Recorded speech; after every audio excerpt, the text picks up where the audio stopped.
Margaret, can you hear me? Am I dead? No. But you will be soon. Who are you? Johnny. Are you an angel? In a way. I am here to take you to a better place. How did you know I'd be here? I've crossed centuries to find you. Johnny, I'm glad you found me. Molly, I will always find you. Who's Molly? My dear Margaret, you always have been.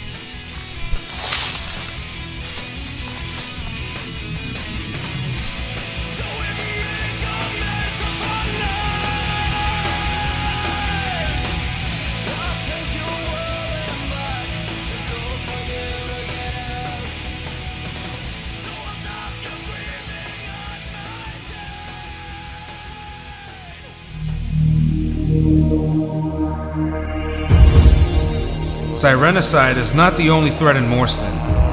This is bigger than just our city. I need you to see that. The anathema is upon us. However, you'll not know its glory. Ah! You really don't understand, do you? You're going to bring us a war centuries sooner than it's due to arrive. I am in heaven. I'm truly his now, forever. No, I am not okay, Veema. My work, everything I've built, and all I've achieved is now in question, thanks to you. Take your anger out on me all you want. Just leave Droven out of this. Her soul is to be vanquished and given to the gods. I was pulled from the claws of death to deliver you to his arms.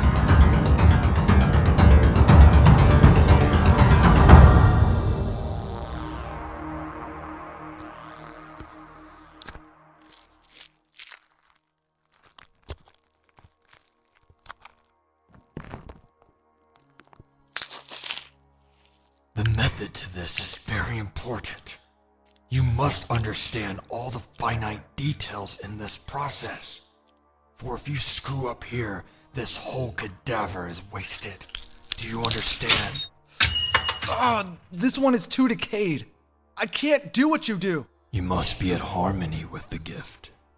You must nurture it with your patience. But above all, you must stop relying on your sight to do this procedure. All right. Harmony. Got it. The luminescence does not come from your eyes. Therefore, it cannot be directed by your sight. It flows within you and from there into that medically induced metal in your hands. I know it sounds basic, Eddie, but that tool you're wielding, you must remember, it harnesses all the power that I have stitched into your very soul. By sealing this artery, it locks the light in? In a way. There. So, I've noticed Molly has been in this room with you a lot more lately. Here we go. Are you already looking for the anomaly gift within her? She was an anomaly the day she was born, and what I teach her shouldn't concern you, for your skills are naturally as equal to mine. You just have to learn to harness them. I don't understand what's so important about her over all the other women we have made. I knew you were gonna ask this. Really? What is it, Johnny? Why is she so close to you? You wouldn't grasp it even if I cared to explain. Understanding what she represents transcends time.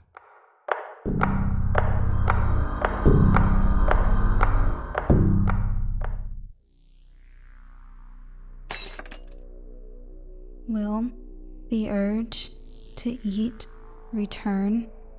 Will this insufferable, deafening silence ever fade?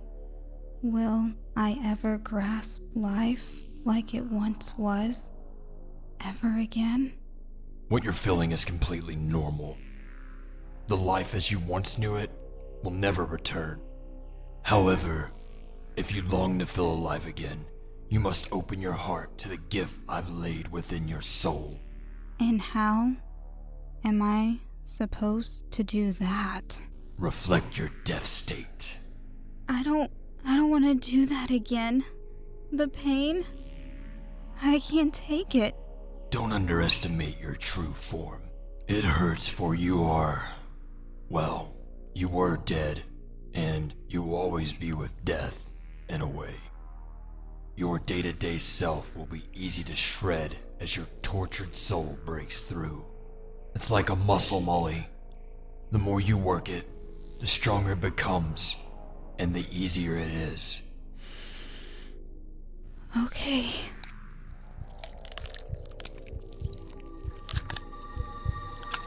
That's it. Keep going, you're almost there. I can see the wounds, just as they were the night I found you. The blood pouring from them will inflict pure terror on your prey.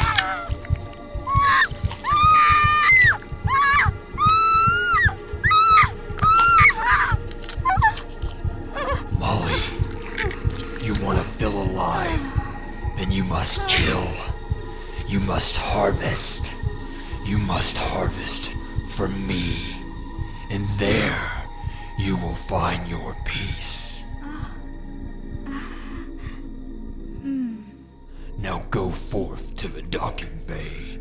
Eddie awaits you, for tonight is your first ride, your first hunt, and your first Sirenicide.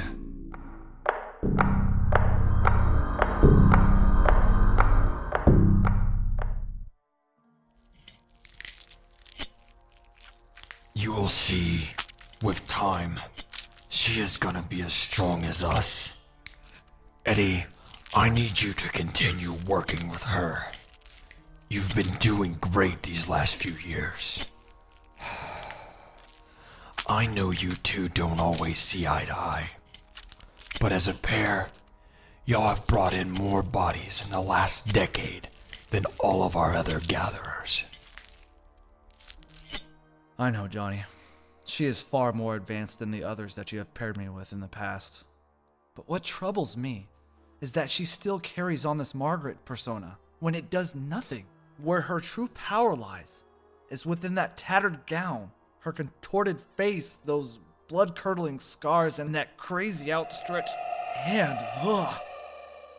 See, comments like that make me realize how far you still have to go. You don't understand, by her being there on the screen in front of the millions of residents of our city, no one would ever expect her to be giving Sirenicide everything it needs when it comes to covering our tracks. And when it comes to your handiwork, Edward, we always need plenty of skills like that at our reach. Wouldn't you agree? I guess you're never going to let me live those things down, huh? Well, I guess I deserve it. Anyway, I see your point. But there are times I marvel at the sheer terror in a person's eyes when they see her in her true state.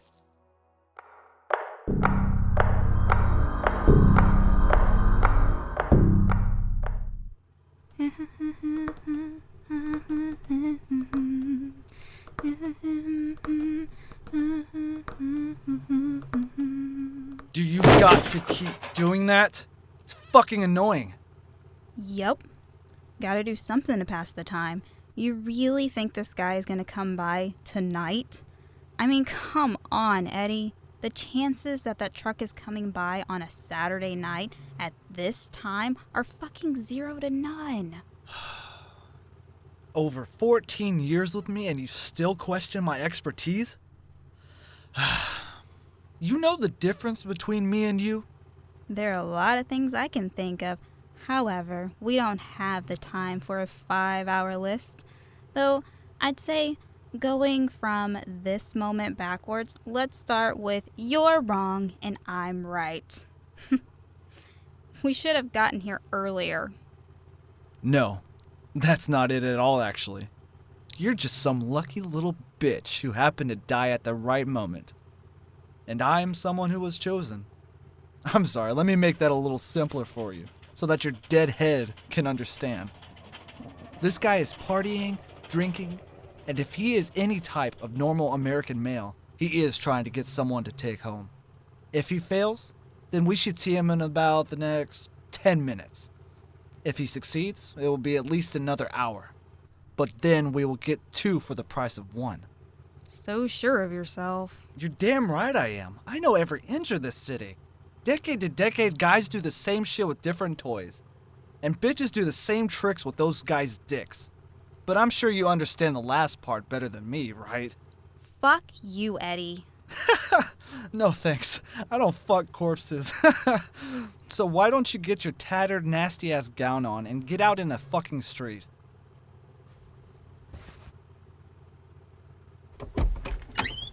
Better close your eyes. Wouldn't want you to get excited from my undead tits. No problem there. Don't worry.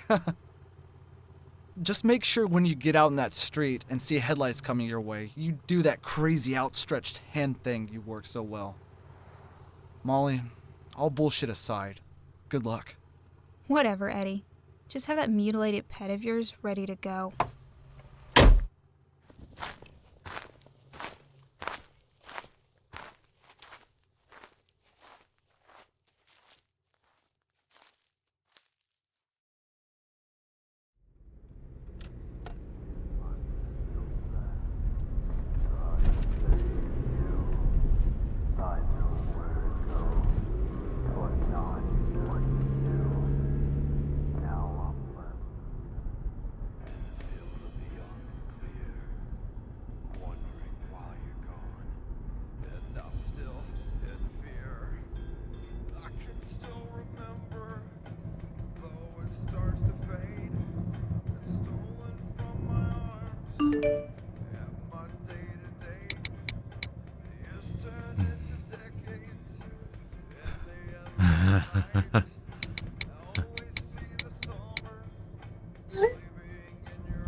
Oh shit!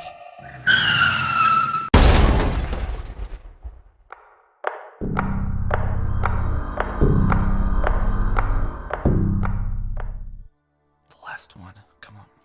Oh, got it. Okay, I need the scalpel. For now, you will need this infused instrument, but eventually, you will be able to animate with just a touch of the hand. Eddie, this is the beginning of you tapping into your own anomaly gift. Are you ready? Yeah. just plant it in the heart, right? Yes, but don't aim with your naked sight.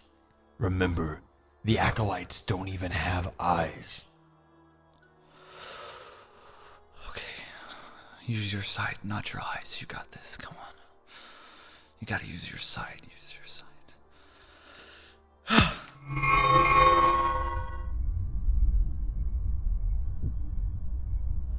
Oh, man. Oh. Do you hear that? Johnny! Don't break concentration. Keep going. We must put the light of life in her eyes.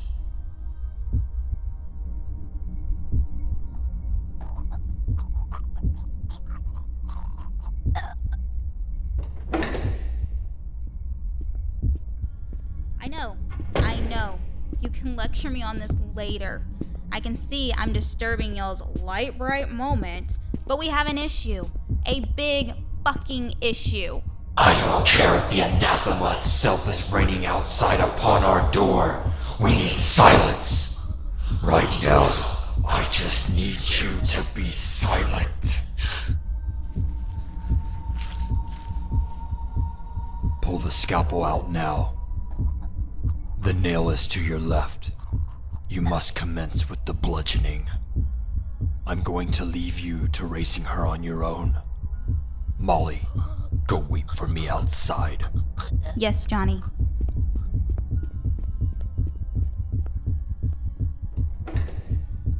Don't worry, I can do it. Go with her. I believe in you, Dr. Vial.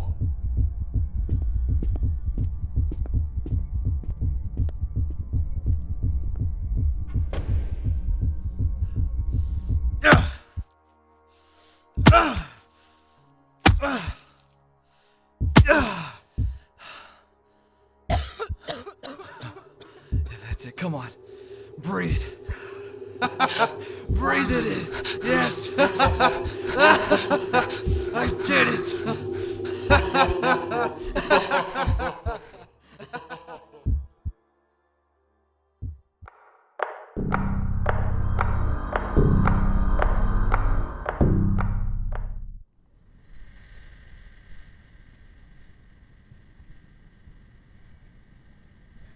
What are we gonna do, Johnny? That USG slave is calling to Doc for more of his mutilated brothers. It would seem he is. But we aren't gonna do anything. What? Dispatch of him, Molly, and bring me his corpse. I can't. I've never faced one alone. You can and will. Fuck, Johnny. Don't leave me out here alone. Please. Do it, Molly.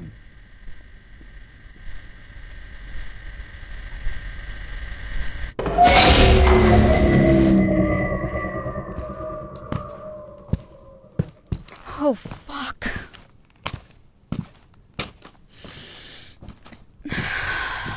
Okay. Okay, I got this. Alright, you can do this. You got this. Okay.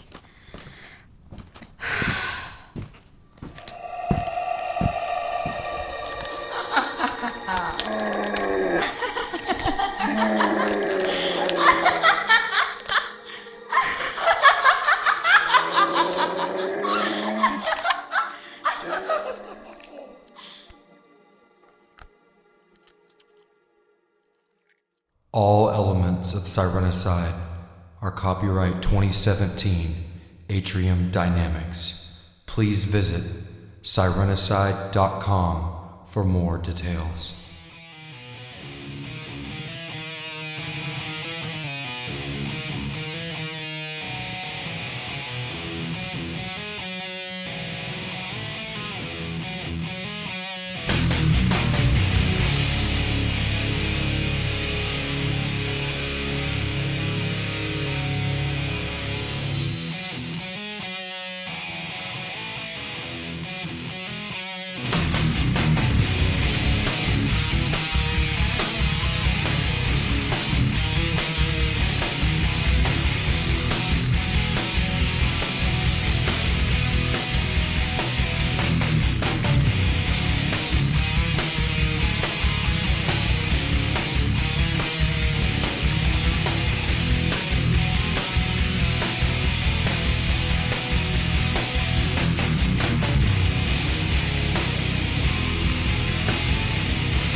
Now that song is called Heartless, and it's by the band Gardenian. Hey everyone, it's Johnny, and I want to thank you guys for sticking around after the episode and after that amazing track. Niclas Engelin, the guitarist of In Flames, was in this band in the early 2000s, and I really wanted this track for this episode, and I'm so thankful that he gave us the opportunity to use it in this. Now I understand in the beginning it's just in the background when we hear Molly going through her struggles, but now being able to hear it in its full splendor will hopefully push you to check out that album, again by Gardenian, and the album's called Syndustries. They have another great album called Soul Burner and their debut album 2 Feet Stand. I just wanted to pop this in here and give you guys the information behind that song and thank Niclas Engelin again for letting us use that track in this episode. Hopefully you guys have got a chance to check out our Patreon and give us a couple of good reviews on iTunes, helping us grow. That way we can get more people, more fans involved with this. It turns out that support is more crucial than ever right now, and we want to appreciate everything you guys have done for us. And if you're sticking around to this last moment, thank you for helping us hit 100,000 downloads. That's amazing. Thank you so much again, and we'll see you in 2 weeks.